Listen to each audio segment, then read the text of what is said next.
সাতক্ষীরার মাটি ইসলামী আন্দোলনের ঘাঁটি, কথা বলে ঠিক কিনা? রক্ত ভেজা রাজপথ, সাতক্ষীরার রাজপথ, কথা বলে ঠিক কিনা? এই জমিনে অসংখ্য শহীদের রক্ত লেগে আছে। বিদায় সাতক্ষীরার মানুষ আজকের আলোচনা শুনে ভয় পাওয়ার কোনো কারণ নাই। চলুন আমরা আলোচনা শুরু করে দিলাম। কষ্ট হয়? সূরার নাম জোরে বলেন, আরেকটু জোরে বলেন। তোমরা কি যুবক? মানে সত্যি কি যুবক নাকি পরীক্ষা করে দেখবো? আমি কথা বলা লাগবে। কি বোঝো নাই? বোঝো নাই? হ্যাঁ, আমি করবো ওয়াজ, আপনারা দিবেন আওয়াজ, জবাব দিবেন ঠিক ঠিক। আলোচনা হবে কমপ্লিট।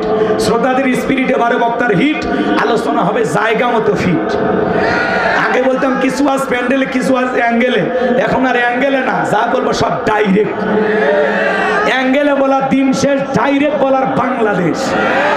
আর কি ভয় আছে? আগে ভয় করিনি, কত অ্যাঙ্গেলে ম্যাচ দিছে, ওরা বুঝে ফেলে দিছে। এখন আবার কিছু লোক বুঝে ফেলে দেয় যে হুজুর মনে অ্যাঙ্গেলে আমাদেরকে ঝাড়তেছে। তো ওই গ্রুপের সাথে তোমাদের যদি মিলিয়ে যায়, এখনো তওবা করে ভালো হয়ে যাও। এই কথা কয় না কেন? সূরার নাম মনে থাকবে তো ইনশাআল্লাহ।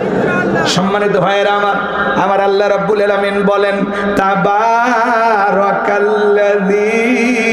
বিয়াদিহিল মুলকু ওয়া হুয়া আলা কুল্লি শাইইন কাদির। মহামান্বিত সেই সত্তা যার হাতে সর্বময় কর্তৃত্ব, রাজত্ব পাওয়ার ক্ষমতা।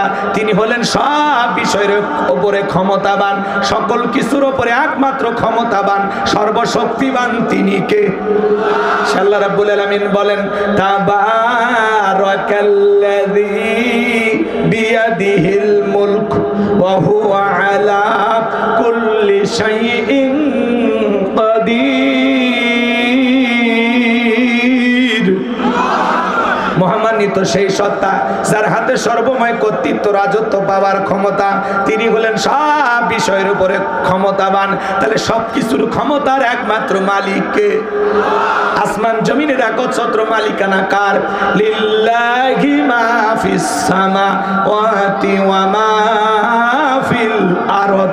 আকাশ আর জমিনের একচ্ছত্র মালিকানা কার? নাকি ডোনাল্ড ট্রাম্পের ভাগ আছে? নরেন্দ্র মোদীর, পুতিনের? ডোনাল্ড ট্রাম্প গতকালকে শপথ গ্রহণ করছে, আপনারা দেখছেন না? শপথ গ্রহণ করার পরে বেচারা নাচা শুরু করে দিচ্ছে। এ তো আগে থেকেই তো একটু মাথায় কথা হয় না কেন? তো ডোনাল্ড ট্রাম্প শপথ গ্রহণ করেছেন 47তম প্রেসিডেন্ট হিসেবে আমেরিকা। 78 বছর বয়সে আমেরিকার প্রেসিডেন্ট হলেন ডোনাল্ড ট্রাম্প। এত বয়সে কেউ ওই দেশের প্রেসিডেন্ট হয়নি। ডোনাল্ড ট্রাম্প শপথ গ্রহণ করার সাথে সাথে জনসম্মুখে বউকে জড়াইয়া কিস করছে।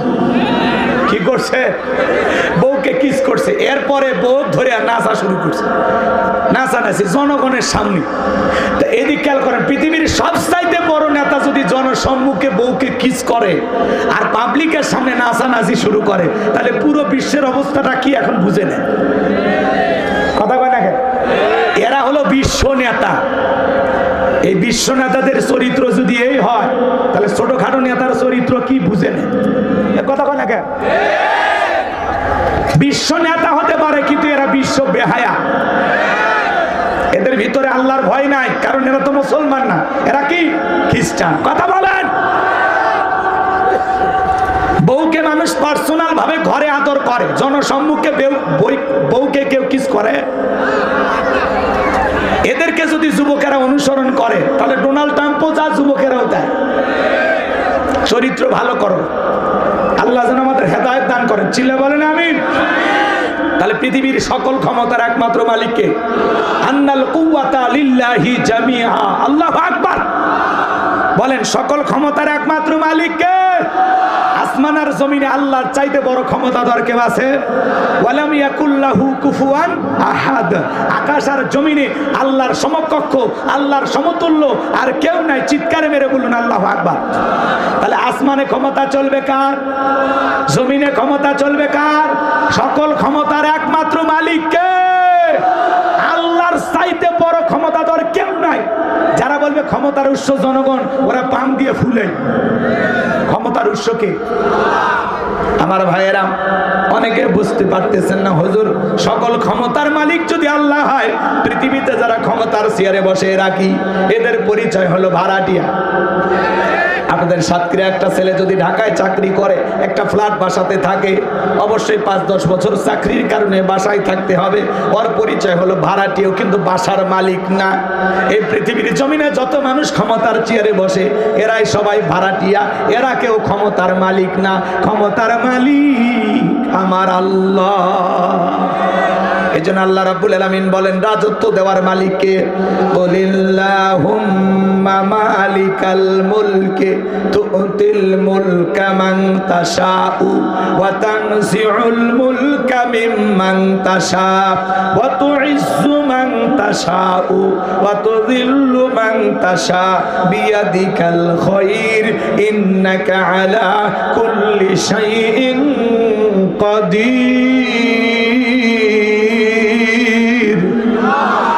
সূরা আলে ইমরান আয়াত নাম্বার 26 আল্লাহ রাব্বুল আলামিন জানিয়ে দিলেন, রাজত্ব দেওয়ার মালিক আমি আল্লাহ। ক্ষমতার চেয়ারে বসানোর মালিক কে?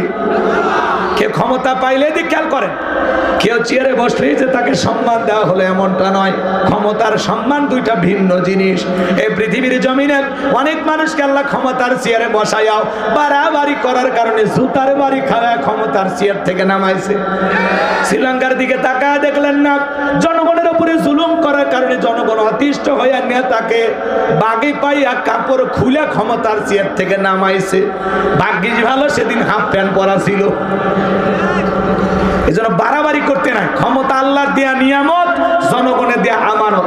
নিয়ামত পেয়ে যারা শুকরিয়া আদায় করে আর জনগণের আমানতের দায়িত্ব সঠিকভাবে পালন করে, জনগণের আমানত হক সঠিকভাবে আদায় করে, ইতিহাসের সোনালী পাতায় তাদের নাম লেখা থাকে।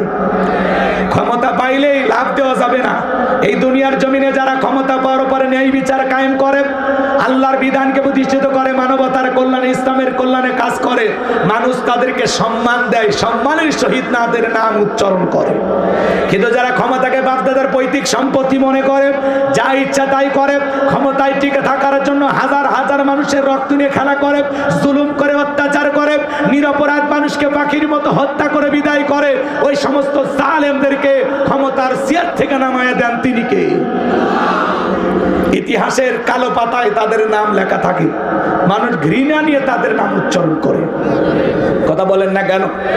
আমার ভাইয়েরা মন খারাপ করবেন না। তাহলে বলেন তো বাজান, ক্ষমতার চেয়ারে বসানোর মালিক কে? কেরেন আমার মালিক কে? সম্মান দেওয়ার মালিক কে? লাঞ্ছিত করার মালিক কে? বিয়াদিকাল খায়র, সকল কল্যাণের চাবিকাঠি আমার আল্লাহর হাতে। ইন্নাকা আলা কুল্লি শাইইন কাদির। তিনি হলেন সব বিষয়ের উপরে ক্ষমতাবান। সুবহানাল্লাহ বলবেন না? আল্লাহ যে সবচাইতে বড় ক্ষমতাধর, এটা জানার পরে গোলাম হিসাবে আমরা খুশি না বেজা? আমরা এমন এক মালিকের গোলামি করি যেই মালিক হলো সবার উপরে ক্ষমতাবান, তার চাইতে বড় আর কেউ নাই। তাহলে চিৎকার মেরে বলেন, ক্ষমতার একমাত্র মালিক। আরেকটু জোরে বলেন আল্লাহু আকবার। এইবার শোনেন, পুরো পৃথিবীর ক্ষমতা আল্লাহ 4 জন মানুষকে দিয়েছিল। জোরে বলেন কয়জন? আরো জোরে। এ জোরে হলো না, একটু জোরে বলবেন, মিছিল করার অভ্যাস করেন।